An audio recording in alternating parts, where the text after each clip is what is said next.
আমরা পূর্বে আলোচনা করে এসেছি কিয়ামতের পূর্বে একটি আগুন এসে সকল মানুষকে তাড়িয়ে শামে সমবেত করবে। বর্তমান সিরিয়া, লেবানন, জর্ডান ও ফিলিস্তিনকে শাম বলা হয়। ওরা হবে নিকৃষ্ট কাফির লোক, কারণ মুমিনদেরকে আল্লাহ রাব্বুল আলামিন এর পূর্বে এক সুশীতল বাতাসের মাধ্যমে দুনিয়া থেকে তুলে নেবেন। সিংহায় প্রথম ফুৎকারের ফলে এই নিকৃষ্ট লোকগুলো সবাই মারা যাবে। এই অবস্থায় নির্দিষ্ট একটি সময় অতিবাহিত হবে। হাদিসের ভাষায় সেটি হবে 40। দ্বিতীয় ফুৎকারের গগনবিদারী শব্দে তারা সবাই প্রাণ ফিরে পাবে। এদিকে আল্লাহ তাআলা আরশের নিম্নদেশ থেকে এক প্রকার বৃষ্টি বর্ষণ করবেন। ফলে পৃথিবীর সব সৃষ্টি পুনরায় উৎপন্ন হয়ে যাবে।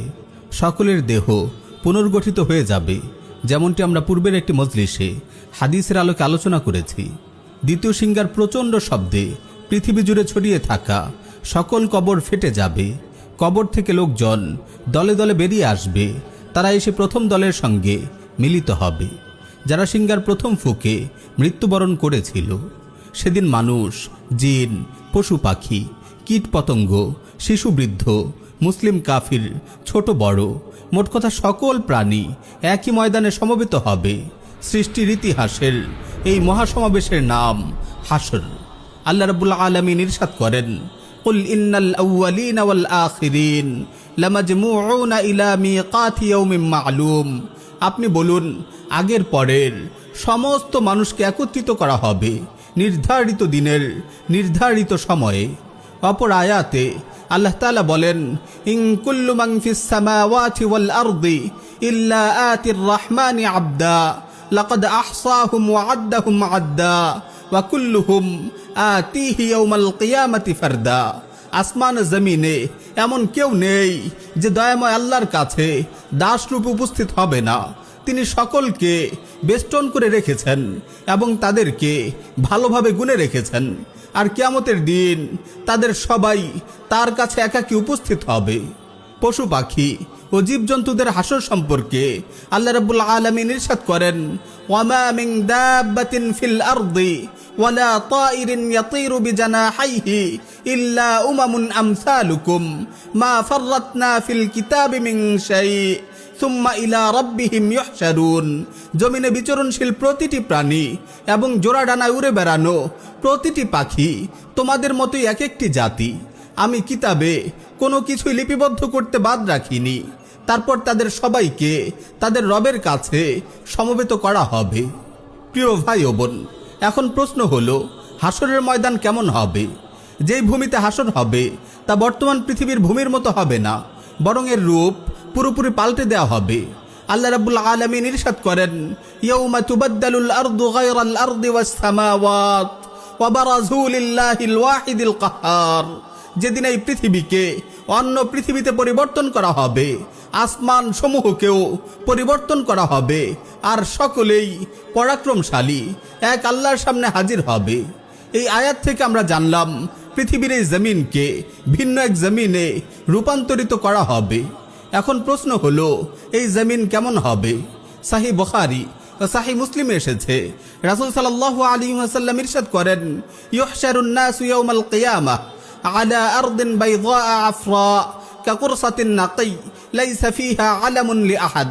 কিয়ামতের দিন মানুষকে লালচে সাদা জমিনে সমবেত করা হবে, যেটি পরিচ্ছন্ন ময়দার রুটির মতো দেখাবে। এতে কারো কোনো চিহ্ন থাকবে না। এই হাদিস থেকে আমরা বুঝতে পারলাম হাসরের ময়দান হবে সুদূর বিস্তৃত, ধুধু খোলা সমতল প্রান্তর, যেখানে উঁচু নিচু নেই, টিলা নেই, পাহাড় নেই, গাছপালা নেই, ঘরবাড়ি নেই। প্রিয় ভাই ও বোন, আপনি কি জানেন হাসরের ময়দানে মানুষ কোন অবস্থায় উপস্থিত হবে?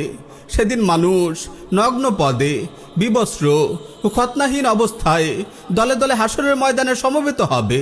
সাহিহুল বুখারী ও সাহিহ মুসলিমে এসেছে, রাসূল সাল্লাল্লাহু আলাইহি ওয়াসাল্লাম ইরশাদ করেন, ইউহশারুন নাসু ইয়াউমাল কিয়ামাহ হুফাতান উরাতান গুরলান। কিয়ামতের দিন মানুষকে নগ্ন পদ, বিবস্ত্র ও খতনাবিহীন অবস্থায় সমবেত করা হবে। তারপর তিনি এই আয়াত তিলাওয়াত করেন, কামা বাদানা আউওয়ালা খালকিন নুঈদুহু ওয়া'দান আলাইনা ইন্না কুন্না ফাইলিন। যেভাবে আমি প্রথমবার সৃষ্টি করেছিলাম সেভাবেই আবার সৃষ্টি করব। এটি আমার প্রতিশ্রুতি, যা পূরণের জন্য আমি দায়বদ্ধ। আমি তা অবশ্যই করব। উম্মুল মুমিনিন আয়েশা রাদিয়াল্লাহু আনহা যখন রাসূল সাল্লাল্লাহু আলাইহি ওয়াসাল্লামকে বলতে শুনলেন কিয়ামতের দিন মানুষকে নগ্ন পদ, বিবস্ত্র ও খতনাবিহীন অবস্থায় সমবেত করা হবে, তিনি আশ্চর্য হয়ে প্রশ্ন করলেন, নারী ও পুরুষ একই সঙ্গে, তারা কি একে অপরের দিকে তাকাবে না? তখন রাসূল সাল্লাল্লাহু আলাইহি ওয়াসাল্লাম উত্তর দিলেন, ইয়া আয়েশা, আল আমরু আশাদ্দু মিন আন ইয়ানযুরা বা'দুহুম ইলা বা'দ।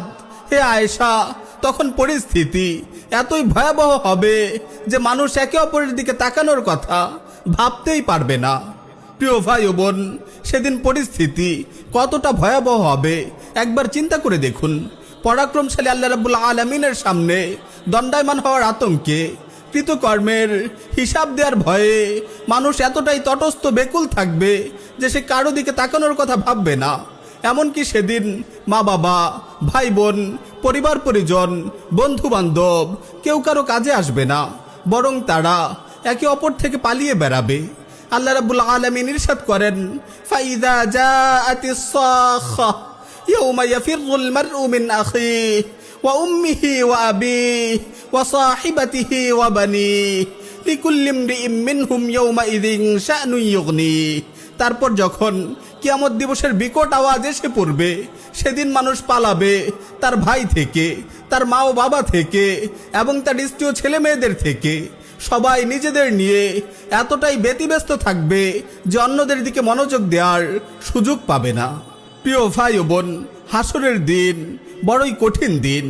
এই দিনকে কোরআন বলেছে ইয়াউমান আবুসান কামতারিরা, ভীতিপদ, ভয়ঙ্কর দিন।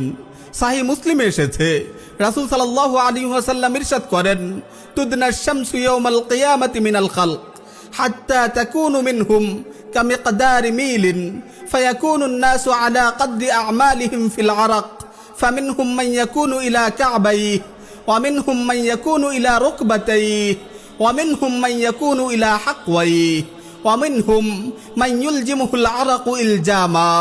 কিয়ামতের দিন সূর্যকে সৃষ্টির একেবারে কাছে নিয়ে আসা হবে। এমনকি সূর্য তাদের থেকে মাত্র 1 মাইল ব্যবধানে অবস্থান করবে। প্রচণ্ড গরমে ঘর্মাক্ত হয়ে মানুষ তাদের আমল অনুপাতে ঘামে নিমজ্জিত থাকবে। কারো ঘাম টাকনু বা পায়ের গোছা পর্যন্ত হবে, কারো হাঁটু পর্যন্ত হবে, আবার কারো কোমর পর্যন্ত হবে, আবার কারো ঘাম তো তার মুখে লাগাম টেনে দেবে। এই বলে রাসূল সাল্লাল্লাহু আলাইহি ওয়াসাল্লাম হাত দিয়ে মুখের দিকে ইশারা করলেন। সাহিহুল বুখারীতে এসেছে, রাসূল সাল্লাল্লাহু আলাইহি ওয়াসাল্লাম ইরশাদ করেন, ইয়ারাকুন নাস ইয়াউমাল কিয়ামাহ হাত্তা ইয়াযহাবা আরাকুহুম ফিল আরদি 70 যিরাআন ওয়া ইউলজিমুহুম হাত্তা ইয়াবলুগা আযানাহুম। কিয়ামতের দিন মানুষ ঘামে নিমজ্জিত হবে। অবস্থা এমন হবে যে তাদের ঘাম জমিনে 70 হাত পর্যন্ত ছড়িয়ে পড়বে, তাদের মুখ পেরিয়ে কান পর্যন্ত পৌঁছে যাবে। আরো ভয়াবহ কথা হলো হাসরের মাঠে অবস্থানের সময়কাল। আল্লাহু আকবার! আপনি কি জানেন এই হাসরের দিনের দৈর্ঘ্য কত হবে? কোরআন আমাদের জানাচ্ছে সেই দিনের দৈর্ঘ্য হবে 50,000 বছর। তা'রুজুল মালাইকাতু ওয়ার রূহু ইলাইহি ফি ইয়াউমিন কানা মিকদারুহু 50,000 সানা। ফেরেশতাগণ ও জিবরিল আলাইহিস সালাম আল্লাহর দিকে আরোহণ করেন এমন এক দিন যার পরিমাণ হবে 50,000 বছর।